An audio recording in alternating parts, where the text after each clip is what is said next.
3, go. 난 모를 거야.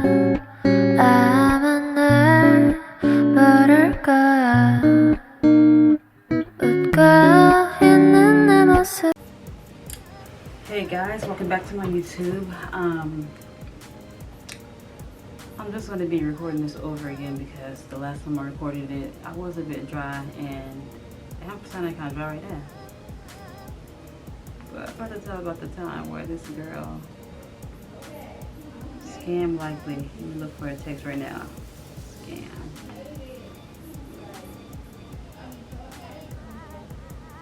Scam likely.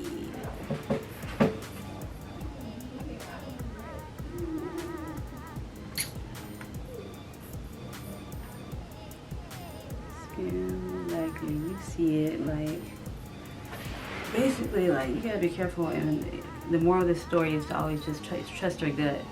There has been times where it's like, dang, maybe she was telling the truth, and I just, like, canceled everything. But looking back, I'm seeing some things that I did wrong too, or didn't understand. But yeah, that's communication. Communication is always key. So let's go ahead and get into it. Let me pull up the text messages. For the purposes of this, we're going to call her how she's called in my phone, scam likely. So I get a text on February 1st at 11:26 a.m. This is the round of time where I'm still a flight attendant. She's like, hey, my name is Scam Likely. I'm interested in a sew-in. Do you have any openings soon? I replied back a few minutes later, 11:51. Hey there, here's my current available time. Send her my booking link. Around 12, she's like, okay, thanks. How long does a quick leave last with leave out, or does my deposit go towards the appointment? I replied back around 2. Hey there, it can last for about a month or so. The deposit goes towards the price of the style. At 3:30 that day, she says, okay, I made my appointment for Saturday. This is Tuesday at the time. She said, I made my appointment for Saturday. How many packs of hair do I need? The longest will be 28. 3:30, I replied back fast and say, oh, okay, what length is, I'd say 4 packs. 1 minute later, she says, okay, you're absolutely going to get them all in. Laugh out loud, I've never used 4 packs before. I said, yes, I can, but if you're wanting less, that's no problem, we can use less. You're not forced to have 4 packs, baby girl. So, 3:33, she's like, okay, sounds good, thank you, looking forward to Saturday. And so I immediately say, okay, we'll see you then. So that was the first. On the 4th at 7 p.m., this was Friday, the day before, she's like, hey, we have an appointment tomorrow at 8:50. I was wondering, do you have any late appointments? I'm very booked. I'm full. It's like when I'm a flight attendant, so, my schedule is just jam-packed all the time. I said, I just landed. You can't make it? She said, unfortunately, I got called in for overtime, but I'll be done by 11 a.m. I can pay extra for same day. See how she said I can pay extra? Pay attention to that.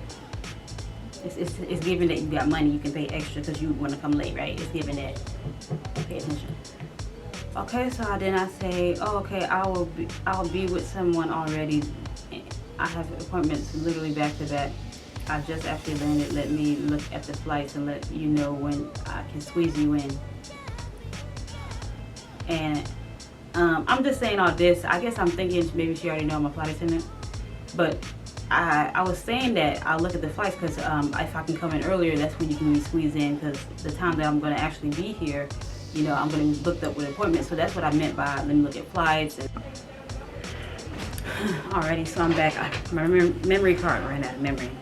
So basically, the reason why I was saying let me look for flights is because you're saying you can't make your 8 o'clock appointment for the next day.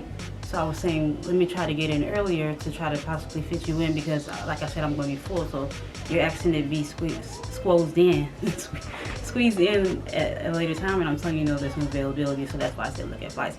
But I think the miscommunication was she was thinking that, oh, you're not even in Charlotte? Like, you know what I'm saying? Type of vibes. So she said, you're not in Charlotte? If you're not in Charlotte, can I have my deposit back? I said, yes, I'm here. I was trying to look for a Sunday flight so you can come, but okay, no worries. What is your Cash App? Like, because I was going to leave like maybe later or something so that I can do her hair. I don't know what the situation was with my schedule, but anyway, that's why I was looking for flights, but that didn't get explained. She just thought like, oh, you're not even in town to do my hair, give me my money back type of vibes. So she gives me her Cash App. I Cash App the money, no problems. Send her the screenshot, whatever. Okay, I'm so sorry for the confusion. I will rebook. Love your work. It's all good and done. I don't think about it. That was all on the 4th. I'm not thinking she would book again. I'm thinking maybe she had a bad experience. She's not gonna book again. She's like, oh, this lady not in town. She's a scammer. Maybe that's what she's thinking on my end. I don't know. So I said, okay, no problem. It actually works well, so I can rest more. I landed at 8 p.m. I'm kind of tired, so I'll see you later. Because I think I had just landed, and then the next day was going to be her early appointment at 8, but she couldn't make it, so I rested until like 11 or so. I don't even know why I explained all that to her. Anyway, she said, okay, great, see you soon. Okay, ran out of memory again. So that was the 4th of February. On February 17th, she texts, oh, what did she say? On February 17th, she said, hey girl, did you see my schedule? Did you see I scheduled for today at 6:20? What type of hair do you suggest that I get for the quick weave? I said, yes, yes, what look are you going for? She said, just wanted to last and look nice, middle part. I said, okay, Empire hair. I just want to last and look nice. It tells me exactly what look you're going for. Okay, Empire hair in the pack works well. What length or version bundle if you have? I'm finishing up, so it gets close to the appointment. I'm finishing up a curl on a sew-in. So at 5:56, mind you, her appointment is at 6:20.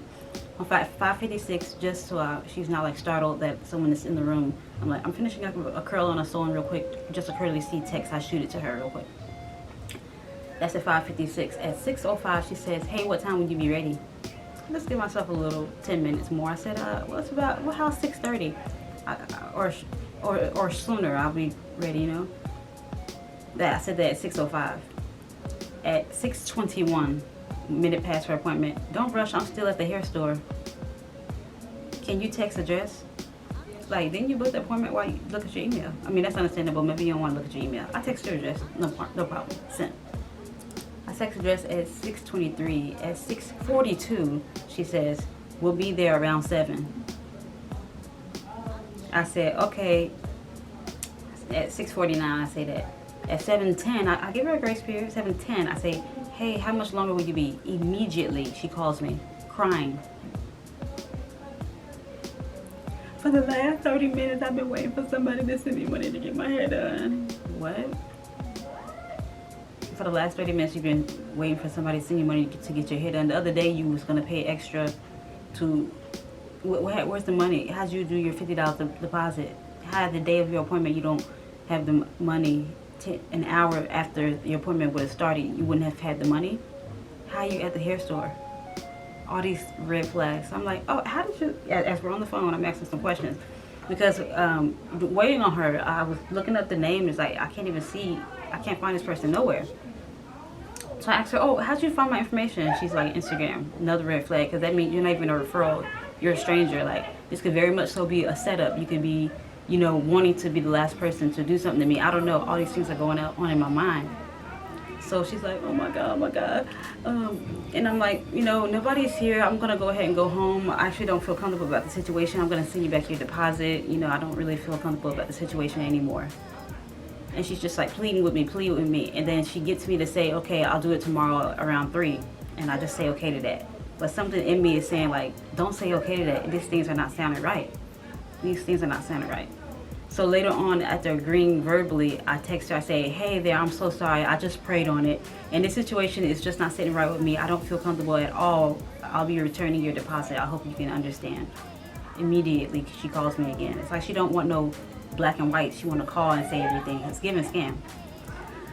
She was like, on the phone, what did I do to make you feel uncomfortable? I don't understand. I really just need my hair done. You don't got no sister or nothing that can sit in there with us? Sis, it don't matter if I have a sister or not. What you mean, do I have a sister? I don't want to do your hair. I don't feel comfortable. Like, what else you gonna suggest? You don't got no gun or nothing you can sit beside us so you can feel more comfortable? I don't want to do your hair. I'm scared of you. You're giving scam lightly. What do you mean, do I have a sister? A sister? A sister. You don't got no pit bull or nothing that can just sit beside us because you're so scared. Like, what do you can't suggest nothing. I don't want to do it. And it's just like, so I saved her number as scam likely, and it's just like, I want to see if she tries to book again. I know the name. Okay. Oh, the next day she ends up texting me again. Like, girl, do you not give up? I said, no. February 18, 12 noon. Hey, I can't find anyone and I really need my hair done. Have you reconsidered at all taking me at 3? I just didn't respond. Because what do you mean? What do you mean? So me and my friends would go and do some FBI work. I type in her Cash App name because it said something nails or something. So I typed that name in as an IG name. Something comes up and it's like the number she was calling from was like Ohio number. And it's just, I type in the things. I found somebody on Facebook. It's like, this might be her, but it's like she was in Charlotte, so I don't get it. It's just giving scam. So it's just like, the moral of the story is, you feel something that's a stylist that's in your gut, like this could be a scam, go with that. Because a part of me wanted to be like, okay, I can do it, but it's just like, because maybe you really did need your hair done. Maybe somebody really did flex on you and didn't give you the other half to get your hair done in time, and I just should have been understanding. But then again, the situation just didn't feel right, and I said no, and I don't regret it. And after that, I wanted to like, oh, when I was walking out that night, I was like, she probably been waiting for me outside. I was running to my car, like, ain't no telling like what kind of game this was. So it's just like, you got to be very cautious in this industry. And I'm glad I do have the booking the way I have it. Like, you have to put a credit card information, you have to put an email, a phone number. So many things that can tie you to, you know, if you wanted to do a scan. I don't book appointments myself. You'd be like, can you book it for me? No, you go on there, you put your credit card information, and you put your email, your number, so I can have some kind of like, you know, black and white. But anyway, that's the end of that story. Thanks for tuning in. Comment below if you had a similar experience. Like, subscribe, and we'll be back. Peace.